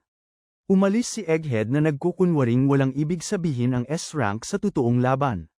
Hindi rin inaasahan ni Hanel na magiging masama ang ugali ng mga ito sa unang araw pa lang. Mapalad siya at nakapasok, pero para sa mga lugar na katulad nito, kailangan ang pinakamababang bilang ng grupo na may 1 buwang reserbasyon. Matagal nang naghintay ang mga miyembro ng grupo at nakapasok ang ating bida sa unang araw, kaya naiinis sila doon. Gayunpaman, ginagamit niya ang kanyang mata ng pantas para malaman ang kanilang mga ranggo. Wala silang silbi at hindi makakasabay sa ating bida sa mas malalalim na bahagi. Ibig sabihin, maaaring ginagamit sila para sa paniniktik. Gayunpaman, alam ni Hanel na hindi niya sila makakasalamuha. Lumingon ang kalbo para tanungin kung bakit siya nakangisi. Sinabi ni Hanel sa kanila na naalala niya ang isang nakakatawang biro, pero ang mga hanghang ay sobrang walang tiwala sa sarili kaya inisip nilang nakakasakit ito at gusto siyang bugbugin. Sa gitna nito, binuksan ng staff member ang gate para sa paglusob sa piitan, na nag-aanyaya ng sumasagitsit na berdeng kidlat. Sinabihan ng mga hunter na magmadali o hindi kakayanin ng gate, at sa totoo lang, ito ang unang beses ng ating bida na pumasok sa isang tunay na piitan. Pumasok si Hanel sa loob, gustong malaman kung ano ang naghihintay sa kanya. habang binabalangkas ng system screen ang mga pangunahing detalye tulad ng kapasidad ng piitan kada raid. Dito, binati siya ng lingkod ng Sovereign ng good luck sa kanyang suporta, na bahagyang binabago ang tanawin ng piitan. Nandito na ang mga kasapi ng grupo, pero ramdam agad ni Egghead na may mali. Halos hindi niya makilala ang lugar na ito dahil ibang-iba sa pasukan. Parang nakakita ng masamang alaala si Bro samantalang nagtataka ang mga kasama niya kung bakit may lawa dito. Hindi dapat ganito ang pasukan. Alam pa nga ng ilan sa kanila kung ano ang itsura nito. Unang beses ito para kay Hanel, na naiintindihan na ang pasukan ay dapat madaling daanan. Base sa impormasyong ibinigay ni Sajek, ang bersyong ito ay hindi katulad ng pasukan. Tapos may napagtanto ang ating bida. Opisyal silang inanunsyo ng system screen kasama ng bagong briefing. Tinatanggap ang mga mangangaso sa tabing lawa. Hinihila ng mga mangangaso ang kanilang buhok para sa paliwanag, habang ibinabahagi ng sistema ang masaklap na pagpatay sa mga pigmalet. Ito ang kanilang misyon, na protektahan ang mga pigmalet mula sa mga kamay ng mga papatay sa kanila hanggang sa gabi. Ang pagpasa sa misyong ito ay magbibigay daan sa kanila sa lawa at magbibigay ng pagpasok sa pinakamalalim na bahagi. Ngunit kung sila ay mab-aigo, lahat ng sumusubok ay mamamatay. Ito ay isang kritikal na desbentaha. Nawawala na ang pag-asa ng mga C-ranker, at hindi sila handa para sa misyong ito, hanggang sa puntong gusto na ng mga tauhan ni Kwang Soo na umatras siya. Ngunit sa sandaling subukan nilang buksan ang kanilang status window. Para umatras sa misyon, napagtanto ng mga ito na hindi na sila maaaring sumuko. Matagal nang sinusubukan ni Egghead na tumakas, ngunit nakakulong pa rin siya. Ang kasalukuyang bilang ng mga maso ng baboy ay 130, na may 2 ng kinitil, kaya bumaba ang bilang sa 128. Nagpapanik si Kwang Soo at humihingi ng paliwanag sa lokal na hunter na S-rank, nagtatanong kung mayroon siyang anumang clue kung paano niya sila matutulungan. Kalmadong ipinapaliwanag ng ating bida na wala siyang alam tungkol sa nangyayari, bagamat mayroon siyang impormasyon tungkol sa lawa. Nagningning ang kumpiyansa ni Kwang Soo sa mga salita niya, at nagmamakaawa sa ating bida na sabihin sa kanila ang impormasyon. Masaya silang tumulong sa anumang paraan. Napapatawa si Han-ul sa nakakatawang sitwasyon dahil ang mga ito rin ang mga lalaking bumabatikos sa kanya kanina. Nagbigay siya ng kondisyon upang makipagtulungan sa kanila. Una, ibabahagi niya ang kanyang nalalaman, pero kailangan nilang sundin ang kanyang mga utos bilang kapalit hanggang malinawan ang lahat. Kung papayag sila sa kahilingang yun, masaya niyang ipaliliwanag ang lahat. Ang kasunduan ay nagbabanta sa kapangyarihan ng guild, dahil papayagan nito si Han-ul na palitan ang kanilang pinuno.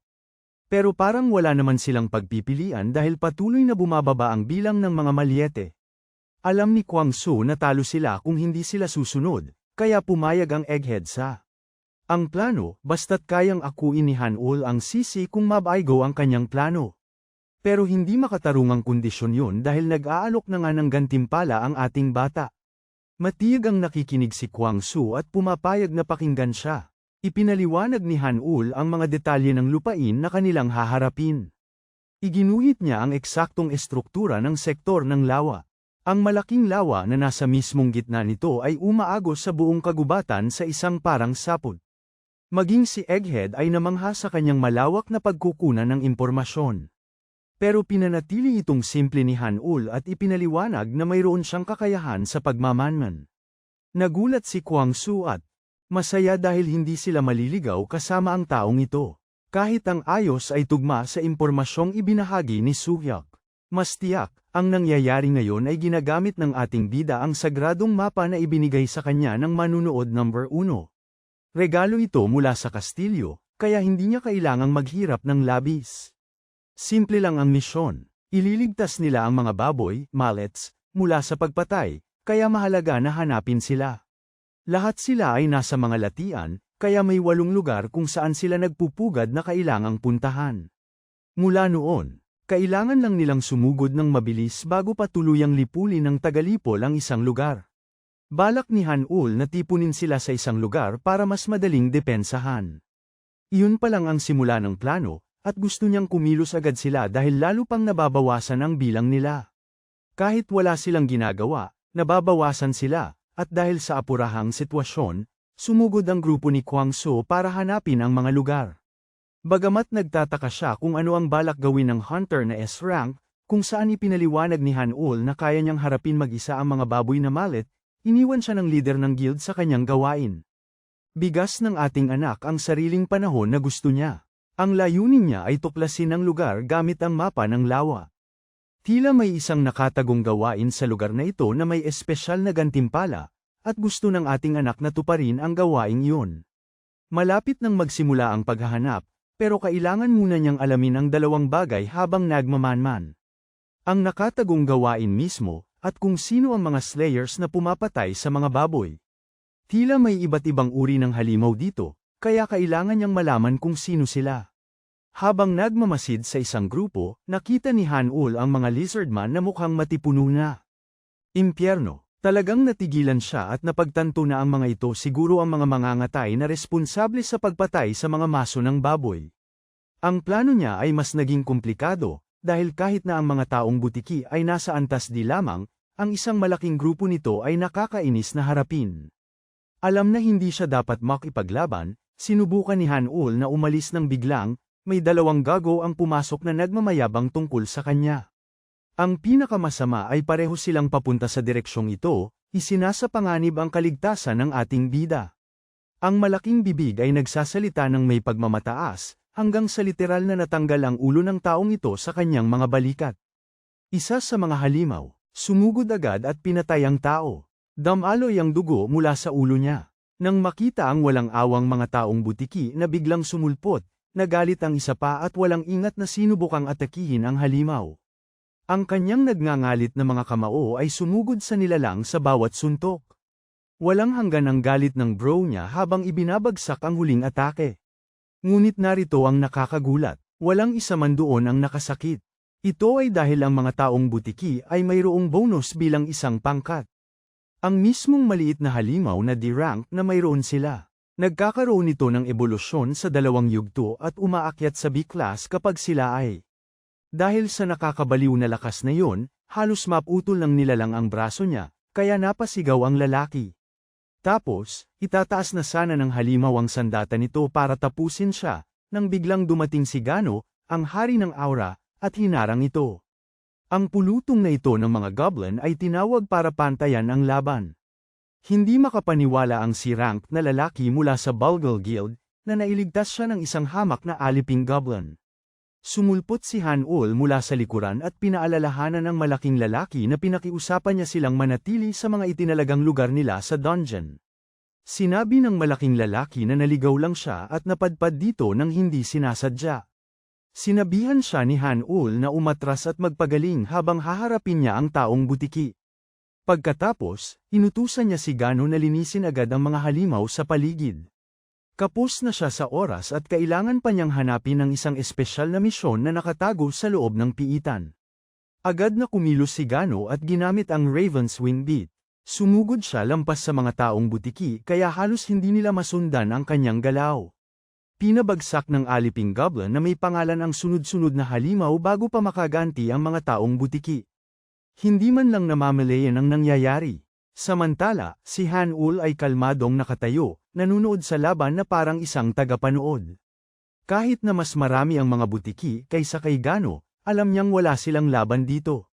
Maya-maya pa, parang ginagamit ng isa sa mga lizardmen ang lahat ng kanyang utak sa isang pagkakataon.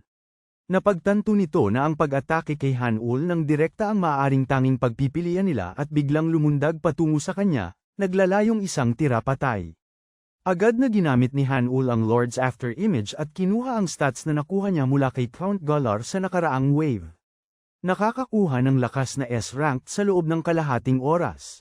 Madali niyang naitulak palayo ang halimaw na parang wala lang. Sa oras na yon, tapos na si Gano sa paglilinis sa natitirang mga lizard na parang walang buhay.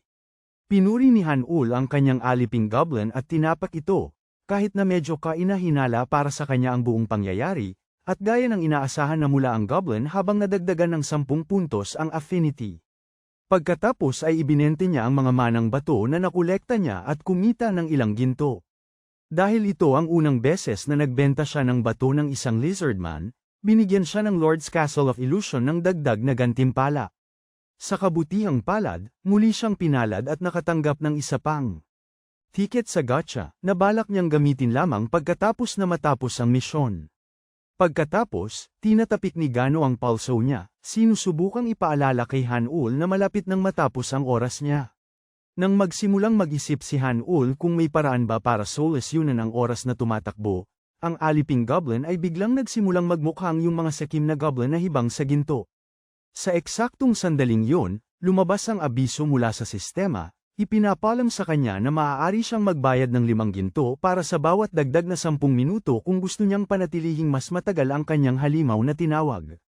Yung lalaking streamer, nakikita niya na ang ginawang ito ay sukdulan ng pagiging mababa ng sistema, napapansin kung paano siya nito sinusubukang pagsamantalahan sa tuwing may pagkakataon, ngunit alam din niyang wala siyang ibang mapagpipilian. Bago pa siya makapag-isip, nakarinig siya ng kakaibang dagendong, at biglang isang napakalaking kawan ng mga pigmalit ang sumugod patungo sa kanya. Dahan-daang tumulo ang pawis sa kanyang mukha habang iniisip kung paano niya ko-kontrolin ang ganong karaming grupo ng mga dapat sanay madaling target.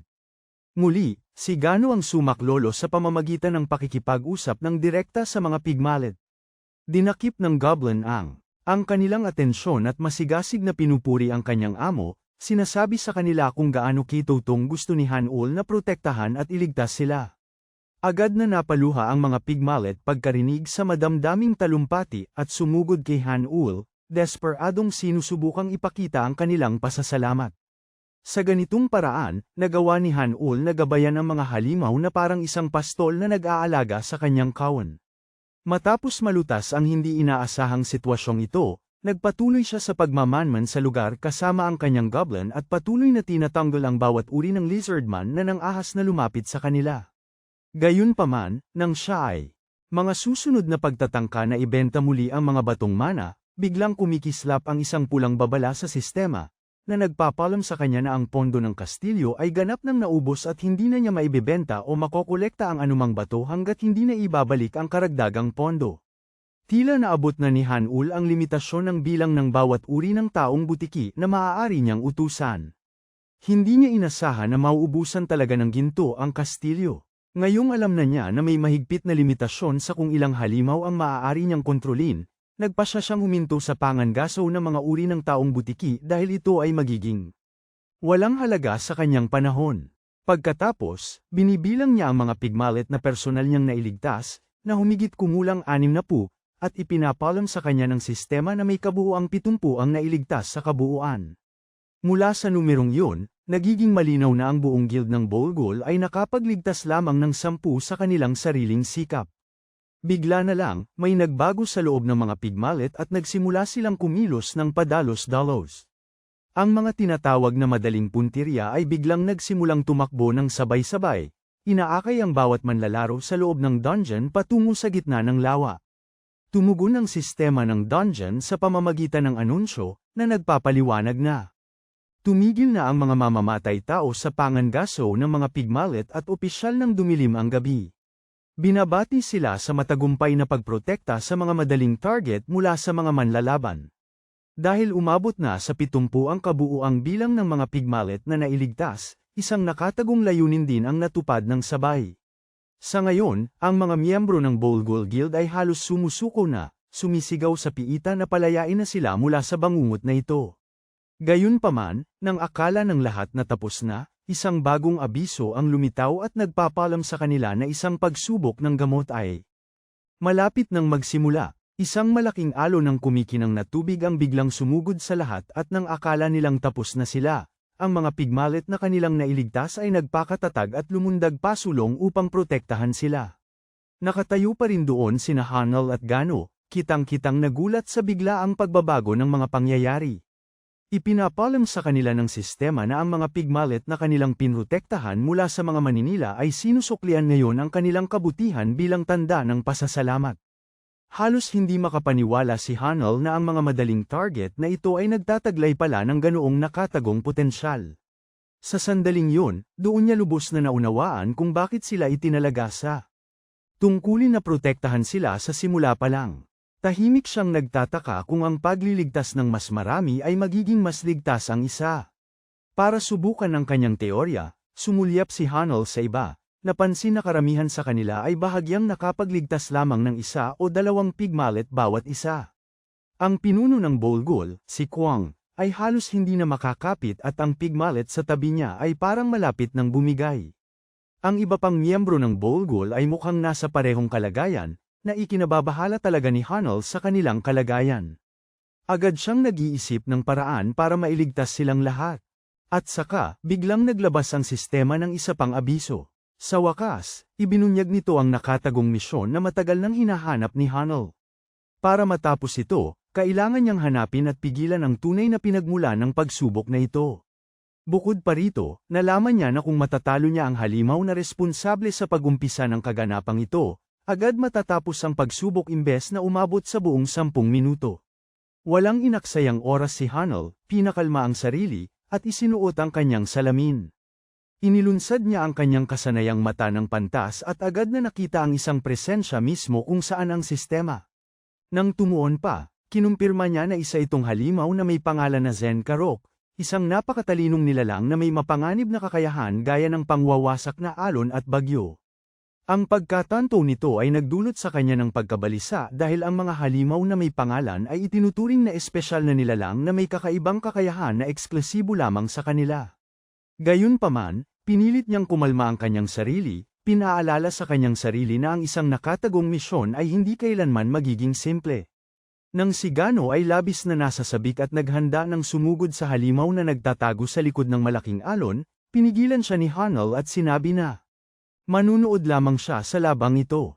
Ipinapaliwanag niya na kung walang panlaban sa tubig, malalagay sa malaking panganib si Gano sa loob ng lawa, dahil magiging seryosong banta sa kanya ang larangan ng digmaan. Binuksan ni Hanel ang kanyang tindahan ng pagtawag ng halimaw para kumuha ng bagong halimaw na haharap sa sitwasyon. Mula sa Lord's List Trade, pinili niya ang isang Ogre Berserker, dahil mayroon itong likas na panlaban sa tubig. Gayunpaman, may bagong alalahanin na biglang sumulpot sa kanyang isipan, dahil hindi katulad ni Gano, walang gamit ang Ogre, na nangangahulugang malamang na matatalo ito. Laban sa isang kilalang halimaw na kasing lakas ni Zenkarok. Napagtanto na kailangan niya ng magpapalakas sa stats ng Ogre, inilabas ni Hanel ang kanyang premium gacha ticket sa kabila ng kilalang mababang tsansa ng tagumpay nito at nagdesisyon na gamitin ito. Umaasa siya na ang mabubunot niya ay isang bagay na makakatulong sa Ogre upang magkaroon ng tunay na laban kay Zenkarok. Ang ticket ay humanda, at isang gintong liwanag ang sumabog, muling nagpabukas ng malaki sa mga mata ni Hanel. Nakaramdam siya ng labis na tuwa nang mapagtanto na ito ay isang S-ranked item. Ngunit ang tuwang yun ay agad na palitan ng pagkalito dahil ang item ay tila hindi masyadong kapaki-pakinabang sa labanan. Samantala, ang agos ng tubig ay patuloy na lumalakas, kaya wala na siyang ibang pagpipilian kundi ipatawag ang Ogre at bigyan ito ng bagay na kanyang natanggap. Sa sandaling ilagay niya ang bagay sa Ogre, biglang bumagsak ang nilalang sa lupa.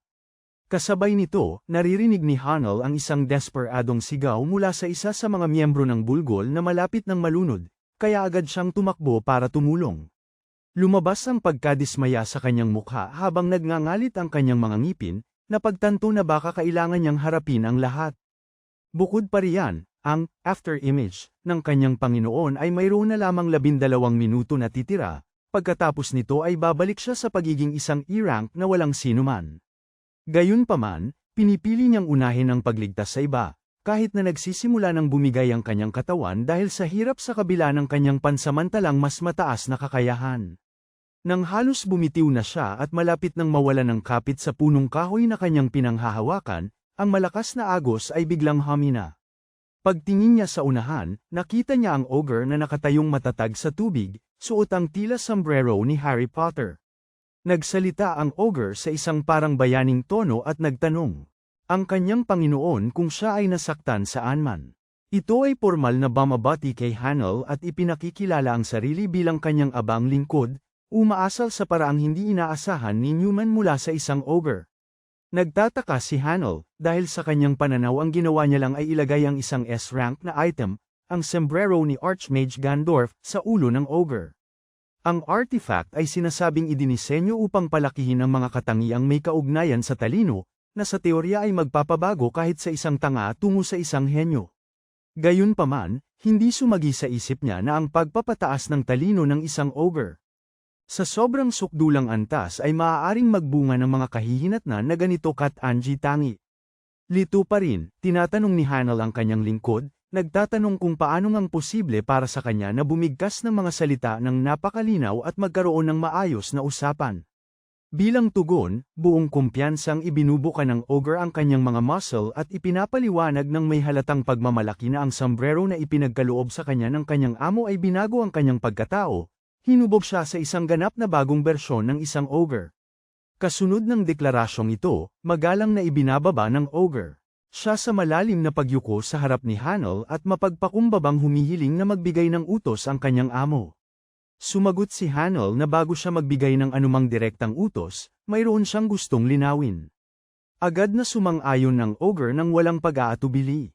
Pagkatapos ay nagtanong si Hanel kung kaya na ba ng halimaw na gumamit ng mahika, na ipinagmalaki namang sinagot ng ogre ng oo, ipinapaliwanag kung paano niya napuno ng mahika ang kanyang troso. Ang marinig ang paliwanag na ito ay nagdulot ng kasiyahan kay Hanel, dahil mukhang pabor na sa wakas ang mga pangyayari sa kanya. Sinamantala ang pagkakataon, inutusan niya ang ogre na sumulong diretso sa malakas na bagyo habang siya mismo ay sumusunod ng malapit sa likod. Walang pagkaantala, ang ogre na may sombrero ay nagsisimulang pilit na daanan ang napakalakas na agos. Binigyan pa ni Hanel ang ogre ng pangalang Odolph at sinabi sa kanya na umaasa siya rito. Nang marinig niya ang kanyang bagong pangalan, namula ang pisngi ni Odolph at nagsimulang tumulo ang luha sa kanyang mga mata. Lubos na naantig at puno ng determinasyon, isinigaw niya na ibibigay niya ang lahat at handa pa siyang magsakripisyo upang masakliyan ang karangalang ito. Si Odolph ay sumugod sa singaw, nililinis ang daan. At nakaramdam ng kumpiyansa si Hanel na malapit na silang makarating. Ang biglaang pagbabagong ito ay nagdulot ng pagkabahala kay Zenkirek, dahil napagtanto niya na may nakalamang sa kanyang mahika. Bagamat naniniwala siyang hindi ordinaryong salamangkero ang nakagawa nito, nananatili pa rin siyang tiwala na hindi madaling mawasak ang kanyang harang. Samantala, narating ni Odolph ang harang at agad siyang napigilan nito. Ipinagbigay alam niya kay Hanel ang tungkol sa harang, at sinabi ni Hanel na paulit-ulit niyang hampasin ng parehong lugar, umaasa na ang paulit-ulit na pagpalo sa isang lugar ay maaaring makasira dito. Nagpasimulang magpaliwanag ang ogre, gamit ang logika at matematika, kung bakit hindi masisira ang multi-layered na harang na ito, ngunit pinutol siya ni Hanel at sinabihan na huwag nang masyadong mag-isip at basta-basta ginalang ito gamit ang lakas, sa halip na umasa lamang sa mahika. Kahit hindi niya maintindihan, mapagkumbabang sumunod ang lingkod at walang tigil na pinaghahampas ang harang, kumakadyot na parang naglalaro ng baseball. Lalong kinakabahan si Zenkirek habang napapansin na humihina ang harang, ngunit nanatili siyang kalmado, naniniwalang imposibleng malampasan ng isang hamak na ogre ang kanyang nakapipinsalang alon. Iniisip niya na ito ay imposibleng may sinuman ang maging dalubhasa sa lakas at mahika ng sabay. At habang patuloy siyang nagkukwento kung gaano katibay ang harang, bigla itong nagkakabasag-basag. Labis itong ikinagulat ng butiking si Zenkirek. Sabi niya sa sarili niya na tanging isang ogre na isa ring mage ang makakagawa ng ganito, na halos imposible. Tinitignan ng ogre na nakasuot ng sombrero ng mage, hindi niya makapaniwala na nabasag ang kanyang magic seal. Nagtataka siya kung ang ogre ay isang ogre shaman. Nang tanungin ni Hanel ang butiki kung siya si Zenkirek, hindi sumagot ang butiki. Sa halip, nakatuon lamang siya sa pag-atake sa mga kaaway na nasa harap niya. Ipinapalagay niya na siguradong maraming mana ang naubos sa ogre shaman at ito ang magbibigay sa kanya ng kalamangan laban sa isang haminang kalaban. Nang malapit nang bumitaw ang butiki ng isang malakas na atake na kayang pumatay agad, sinabi ni Hanel kay Odolph na subukan ng isang malayo ang atake para pigilan ito. Inaasahan ni Hanel ang isang bolang apoy o katulad, kasunod ng pag-atake sa kaaway, pero basta na lang ibinato ng ogre ang troso kay Zenkirek. Hindi napansin ng butiki na may paparating na tunay na troso at mayabang na sinasabi na panalo na siya. Iginiit na walang mahika ang makakabasag sa kanyang harang at inaasahan na niya ang pag-ataking ito. Gayunpaman, nang tumama ang troso, agad na nawasak ang kumpiyansa ng lalaking butiki na parang babasaging kristal at bumagsak siya ng talunan sa lugar. Binalingan ni Hanel ang kanyang malaking lingkod at nagkomento na ang spell na ginamit niya ay nagmukha lamang na isang troso na ibinato, at agad humingi ng paumanhin si Odolph, ipinapaliwanag na hindi pa siya natututo ng mga tunay na spell. Ang eksena ay lumipat sa punong tanggapan ng Pangback Guild, kung saan ang pinuno ay ginigipit na kunin ang bagong gising na S-rank. Mangangaso Hanel agad bago pa man siya maaga ng mga karibal nila. Kahit na nagpupumilit sila, hindi niya nakikita ang pangangailangan na habulin ang isang hamak na S-ranked hunter dahil marami na siyang mapagpipilian. Sa loob ng dungeon, matagumpay na natalo si Zenkirik. Maingat na pinulot ni Odolph ang monostone at dinala ito kay Hanel. Pinuri ni Hanel ang malaking lalaki sa kanyang pagsisikap, ngunit mapagkumbabang iginiit ni Odolph na posible lamang ito dahil sa gabay at suporta ng kanyang amo.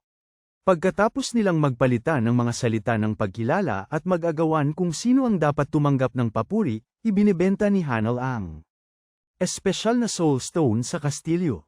Kinakalkula ng kastilyo ang mga gantimpala, kabilang ang isang espesyal na permit para sa pagpapaunlad ng sona, isa pang gotcha ticket, at kaunting ginto, bahagyang nabawasan dahil sa kakulangan ng pondo sa kastilyo. Bukod pa rito, magagamit na ni Hanel ang Zenkirik sa kanyang mga pagtatanggol sa wave. Ipinasya niyang ipagpaliban muna ang pagtingin sa mga gantimpala at bumalik pansamantala. Pagbalik niya, natagpuan niya lamang ang babaeng hunter na bughaw ang buhok mula sa Bulgul Guild na gising. Agad niyang tinanong kung nailigtas niya silang lahat at nagpasalamat ng tao sa kanyang mga pagsisikap. Nagtanong si Hanel tungkol sa ibang kasapi ng kanyang guild at sinabi niya sa kanya na silang lahat ay buhay at nagsimula ng makatanggap ng tamang pag-aalaga. Sa sandaling yun, dumating ang leader na si Kwang at humiling na makausap si Hanel. Halos sumugod ang lalaki sa kanya na parang susuntukin siya, ngunit hindi inaasahan. Lumuhad siya at nagpasalamat kay Hanel sa ngalan ng kanyang guild dahil sa pagliligtas sa lahat. Humingi siya ng paumanhin sa kung paano niya tratuhin si Hanel noong una silang pumasok sa dungeon. Hindi makapaniwala si Hanel dahil hindi niya inaasahan na ang walang utak na maton ay magagawa talagang humingi ng tawad. Inilahad niya ang kanyang kamay para tulungan. Tumayo si Kwang at sinabi sa kanya na bumangon at alagaan ang kanyang mga kasamahan sa guild na nangangailangan pa rin sa kanya. Nagkamayan ang dalawa at napuno ng luha ang mga mata ni Kwang habang nangangako na aalalahanan ng utang na ito at babayaran ito balang araw. Pagkatapos ay ipinaalam ng sistema sa kanila na matagumpay na nalampasan ang pagsubok ng pagmumuni-muni at binibigyan sila ng pagpipilian kung mananatili o magpapatuloy sa mas malalalim na lugar. Ang mga mangangaso na walang malay ay automatikong ibinabalik, ngunit lahat ng iba pa ay binibigyan ng pagpipili ang pumili. Nang malaman ni Kwang na balak ni Hanel na manatili, sinubukan niya ang kanyang makakaya upang kumbinsihin siyang umatras muna sa ngayon. Tinitiyak sa kanya na tutulungan nila siyang mag-ipon muli at bumalik matapos na maging lubos na handa. Gayunpaman, nang ipakita ni Hanel kay Kwang ang kanyang mga halimaw at ipaliwanag kung paano mayroon na siyang maasahang mga kasamahan na susuporta sa kanya, natakot si Kwang at sa wakas ay naunawaan kung bakit gusto pa ring magpatuloy ni Hanel, na itinigil ang kanyang mga pagtatangka na kumbinsihin siya. Nagpahayag silang lahat ng kanilang pasasalamat kay Hanel at umalis, habang ang ating bida ay nanatili upang sumulong at tapusin ang piitan, isang gawa na hindi pa nagawa ng sinuman. Dahil nakumpleto na rin niya ang nakatagong misyon, ipinaalam ng sistema ng piitan kay Hanel na siya ay pagkakalooban ng isang espesyal na gantimpala bukod pa sa mga karaniwang gantimpala na kanyang tinatanggap. Ang eksena ay bumalik kay Choi Kang na kinukumbinsi pa rin na kunin ang bagong S-ranker. Si Vice Head Pyo Myung-hoon, kasama ang kanyang kapatid na babae, ay sinusubukang ipaliwanag kung bakit kailangang kunin ng kanilang nangungunang guild ang bagong recruit. Ang leader, gayunpaman, ay paulit-ulit na sinasabi na sila mismo ay nasa mahirap na kalagayan, at saka, dahil ang S-ranker ay opisyal pa ring nakarehistro bilang B-rank sa guild, hindi niya ito nakikitang kailangan. Sa sandaling yon, nakatanggap siya ng notifikasyon na may pulang pattern. Natukoy na may piitan, na nagpapahiwatig ng mas mataas na posibilidad na may paglabag sa piitan na mangyayari. Nang makita niya na ang lugar ay ang hardin ng meditasyon, na parehong lokasyon kung saan nagpunta si Hanel, nagpa siya ang pinuno na bisitahin ito. Pagkaraan ng ilang oras, ang pinuno ng guild, kasama ang kanyang mga tauhan, ay dumating sa lugar ng piitan at nagtanong tungkol sa sitwasyon. Ipinaliwanag ng puwersa ng piitan sa lokasyon na ang piitan ay nagbago sa isang pulang pattern. Idinagdag nila na nailikas na nila ang mga sibilyan sa malapit at kakailanganin nila ang tulong ng Pambak Guild upang harapin anumang mga emergency na maaaring mangyari. Sumigaw si Myung-hun, nagtatanong tungkol sa mga hunter sa loob, kung saan sumagot ang lalaking nakasuot ng itim na 6 na hunter ang nakalabas, pero isang hunter ang pumasok sa pinakamalalim na bahagi ng dungeon. Sa sandaling yun, dumating din ang guild leader ng Aegis, si Ma Dong, at ang leader ng Seinrai Guild, si Sana Rei. Lahat sila ay interesado, dahil ito ang unang pagkakataon na may isang hunter na nakarating sa pinakamalalim na bahagi ng dungeon na ito. Naguguluhan sila kung sino ang may kakayahang gawin yun hanggang sa kinumpirma ng lalaking nakasuot ng itim. Na ipinaalam sa kanila na ang pagkakakilanlan ng tao ay si Hanel. Ito ang Shareflix Webtoon Recap. Tingnan nyo ang homepage ko at makikita nyo ang iba pang mga recap. Minamadali ko na isulat at i-edit ang susunod na recap, kaya malaya kayong mag-iwan ng komento at ibahagi ang mga opinyon nyo. Huwag kalimutan mag-like at mag-subscribe sa channel namin.